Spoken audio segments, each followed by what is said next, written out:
Hello everyone, welcome to SMG. I'm your host Mike Valente, and Lauren Pelley joins me now, a reporter and journalist here in Toronto. Lauren, how are you? I'm lovely. How are you doing? I'm lovely myself.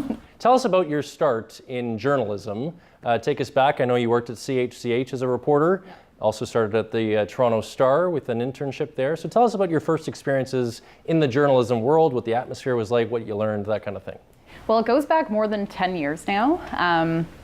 I was one of those diehard people who came to university and said, this is something I'm really passionate about. I want to give my student newspaper a shot. So about 3 days into the school year, when I was a frosh at Western, I volunteered for the Gazette, which was my campus newspaper.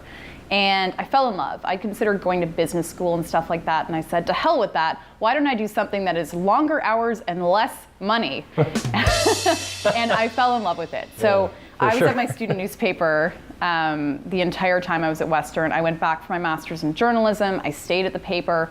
And then I actually found my way into television. So my first internship was at CHCH in Hamilton. And from there, I went on. I did some freelancing. I did some corporate writing. And then I found my way to the Toronto Star for a one-year internship. So they have a great program there that basically brings you in as a staff reporter. There's no hand-holding. You are out covering stories in the field in this amazing, busy city of Toronto. Mm-hmm. So that's kind of how I really sunk my teeth into things.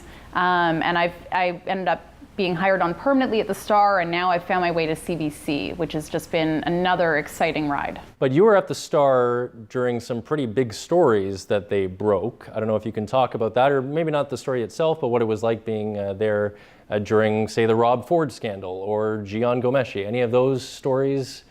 Like, was that wild to be a part of that? Yeah, I mean, being at the Toronto Star was such a fantastic experience because you're at the paper that's really documenting the heart of the city. They're everywhere, right? So I was there at the tail end of Rob Ford's time as mayor. I actually was there in the newsroom when we were waiting to hear back about his cancer diagnosis, and I helped cover that story.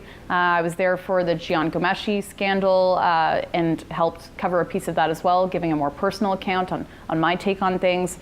So I was there for a lot of really exciting times at the paper, but you know, those big stories are one thing. I also remember the little ones that didn't necessarily make all the headlines, but you know, you get to write these little impactful stories, and that can mean so much as well. Yeah, shining the spotlight on people that, you know, wouldn't necessarily get it is always very satisfying. For sure. I mean, there was one series that I did, and it was something I'd pitched called Tour My Toronto, and it was a chance to just explore all these different neighborhoods from the perspective of different tour guides.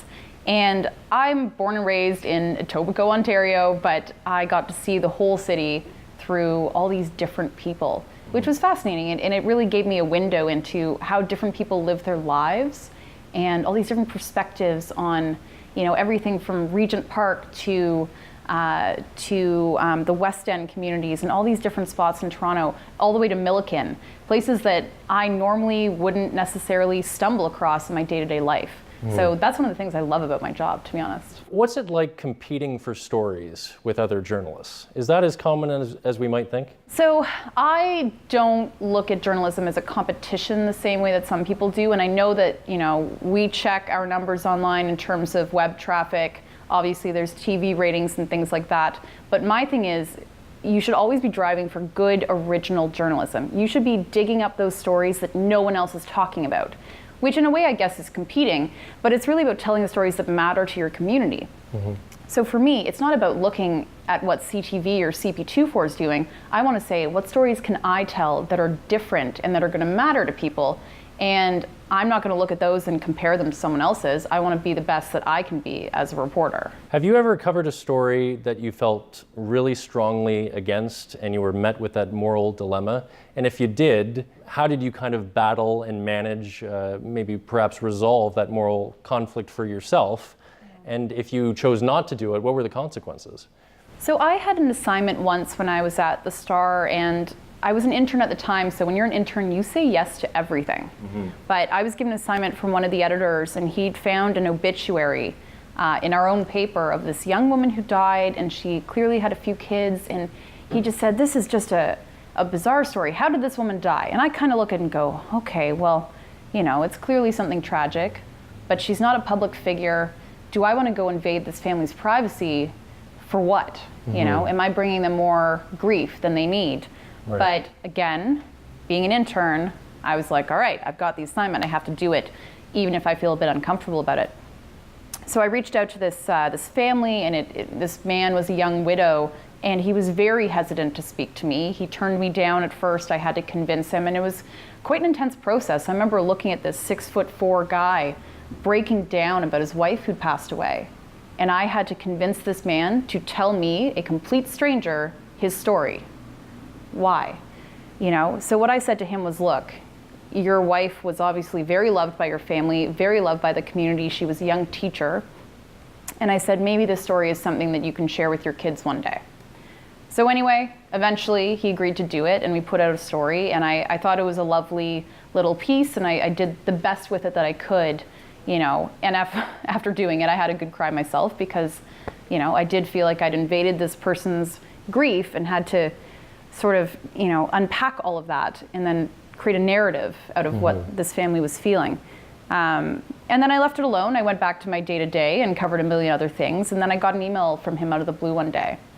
And he said, you know, I read the story and I'm keeping it to show my kids one day how proud they should be of their mom, you know. And that was an eye-opening moment for me, that even those difficult assignments that you might not want to do, that might seem challenging, or they might seem like they're invading someone's space in a way, they can still be beautiful and they can still be impactful.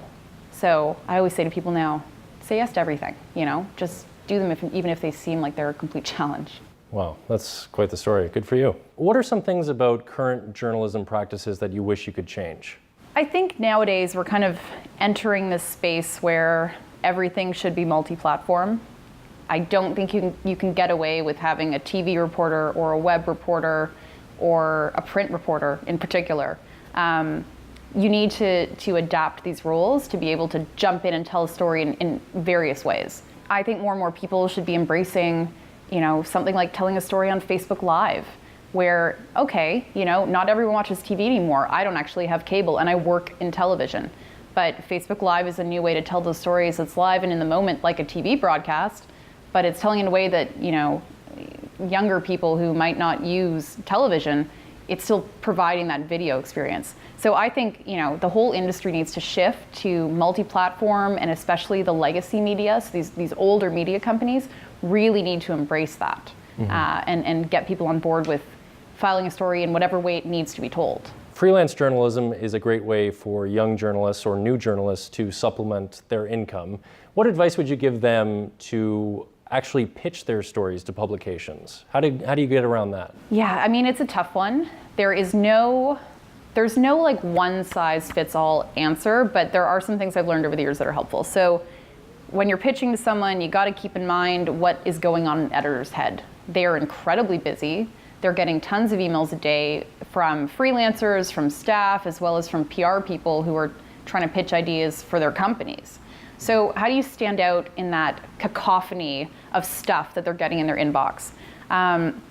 The biggest thing I've learned is just clarity in your emails. So saying in the subject line, freelance pitch, give a really snappy little headline, and treat the whole email as a story. So you don't want to waste 2 paragraphs introducing yourself and your credentials and giving a whole background on the piece. What would the lead of your story be? What is the thing that you would tell your friend if you ran into them at a bar and said, holy cow, like I have this crazy story to tell you. Here's the most important detail. Here you go, right? You kind of want to you want to start your email the same way. So framing it as a story, hooking them with that lead, giving them a couple sentences, just wrapping it up, and then explaining why you are the best person in the world to write this story. So if you have an exclusive story where someone came to you with this and no one else is going to have that, say so, brag a bit. Yeah. You know, if you have institutional knowledge of something because you did your master's degree in a certain area or you've got experience in a certain realm, highlight that. Make them think that they have to pay you for this thing because there's no one else in the world who's going to pull it off as well as you can, and maybe give them a front page story that's going to be worth the few $100 they're paying for it. Well said, for sure. You taught a journalism course actually at Humber College recently. Yeah. You can tell us about that experience, and what would be one thing that you would hope all the young journalists who took that class took with them that would apply to all journalists? Well, it's a digital journalism course, which on the surface you think, oh, I'm just focusing on web writing and stuff like that. But a big thing I tried to hammer home is just the importance of storytelling. So whether you are writing for a smartphone audience or a web audience or a TV audience or a print audience, if you are a compelling storyteller, people are going to click, they're going to read, they're going to share. So that is something I've tried to hammer home, and that's something I remind myself every day too, is that your writing really, really matters. You have to be good at it and you have to be compelling. And that's the way you get people making that extra bit of effort to not only read through your whole story, but say, wow, I'm gonna choose to post this on my Facebook timeline to share with other people. If you can get people to act on your writing in any small way, that makes a difference. One of the biggest problems for news organizations the last few years has been declining audiences. And then in January, a game show host became president of the United States. Did you hear about that? I heard. I caught something about that. It was mind-blowing. And then all of a sudden, news was really important again, it seemed, right? And I think we were noticing a resurgence of journalism. I've heard many people say journalism has never been more important. And I kind of agree with that, because with all the false statements coming out of the White House, journalists have to correct those into facts almost immediately. So have you thought about what it would be like to be in Washington right now covering the White House? I can't imagine how challenging that must be. It must be a tough experience, but my stance on this is that journalism has always been important. Of course. I'm pleased that people are kind of waking up to that reality now, but the whole point of journalism is to hold power to account. Right. Whether it's Justin Trudeau or Barack Obama or Donald Trump, you are holding people to account, right? So I think covering the White House would obviously bring some unique challenges with it, but those are the same challenges that someone's learning when they're working at City Hall for their local newspaper, right? It's the same skill set, and I think if you develop that, then you can survive covering whoever, you know? As long as you're doing it for the right reason and you're just holding power to account, that's the most important thing to me. For sure. It's been really interesting seeing how, the Washington Post or the New York Times, CNN, NPR, they've really beefed up their staff when it comes to people covering the White House, like sometimes even 7 to 8 people just covering the White House. So it's really interesting. I mean, do you think anything like this could ever happen in Canada? Like a certain movement just takes over and the media is under attack? Well, I mean, the media is under attack here as well. We are looked at sometimes as the enemy. Not everyone is a fan of us. Working at CBC is kind of an interesting experience because people say this is taxpayer money that you're using for this and that. So I do think that it's under attack everywhere. There are people who don't understand the role of the media and will accuse the media of trying to drag people down. It's not about dragging people down. Like I said, it's about holding power to account. So that's our job. And, I think we just have to keep doing our job in the face of criticism, in the face of people questioning it, because you can't back down. If the media doesn't do it, who will? Lauren Pelley, everybody. Thanks for joining us. Thanks, Mike.